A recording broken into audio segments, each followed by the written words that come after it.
E aí, galera dos primeiros anos, hoje nós vamos continuar falando, né, da Mesopotâmia, o assunto que a gente já vem tratando desde a aula passada.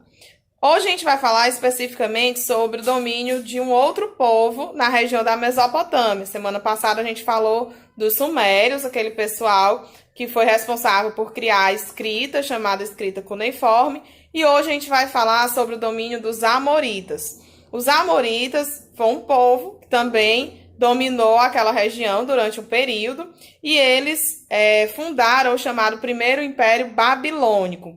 E esse primeiro império babilônico teve como principal líder o imperador Hammurabi. Esse cara, além de ser o líder do povo amorita, ele foi responsável por algo muito inovador. Ele criou o primeiro código de leis escrito que a humanidade tem notícia, o chamado Código de Hammurabi. E o que é que significa um código de leis? Código de leis é aquele lugar que reúne todas as leis de uma população, de uma sociedade. No caso aqui do Brasil, nós temos a nossa Constituição, que reúne todas as nossas leis, onde estão lá os nossos deveres e os nossos direitos enquanto cidadãos brasileiros. Lá no caso da Mesopotâmia, eles tinham esse código, que era o Código de Hammurabi. Ele era escrito numa grande pedra, né, cunhado com a escrita cuneiforme, e ele era colocado para a sua população que devia obediência àquele código de leis. Ele foi fundado, gente, esse código, tendo como base uma antiga lei que era passada oralmente de geração em geração, chamada Lei de Talião. Essa Lei de Talião, ela tinha uma máxima que era olho por olho, dente por dente.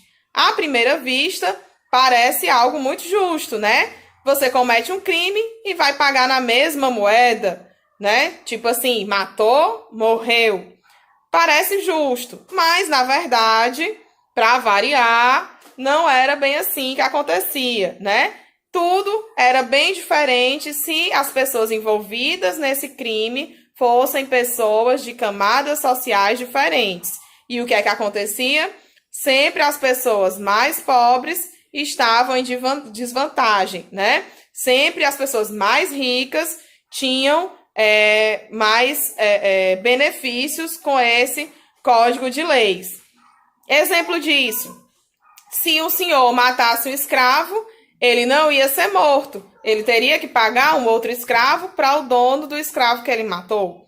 Mas se um escravo roubasse o senhor, ele até poderia ser morto, né? Poderia levar muitas chibatadas, poderia ser açoitado, poderia, enfim, acontecer várias coisas. E, além disso, as pessoas mais ricas sempre tinham razão numa disputa com a pessoa mais pobre, né? Menos favorecida. Então, esse código de Hammurabi, ele foi muito importante, porque pela primeira vez as leis foram escritas, né? E elas não tinham mais tanta margem de ser interpretadas. Elas estavam lá escritas e todo mundo tinha acesso a elas. Mas, assim como, né, em várias outras circunstâncias da história, as pessoas menos favorecidas, né, das camadas sociais, como os escravos mais baixos, né, eles não tinham os mesmos benefícios que as pessoas mais ricas, né, que acumulavam mais riquezas.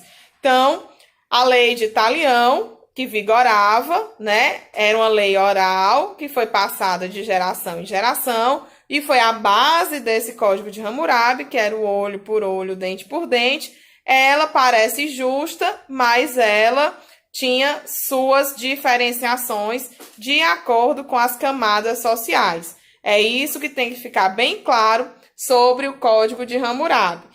E aí, nas nossas próximas aulas, a gente vai continuar falando um pouquinho sobre a civilização da Mesopotâmia e outras características, outras importantes contribuições desse povo para a nossa sociedade. Qualquer dúvida, estou aqui à disposição de vocês, é só me procurar.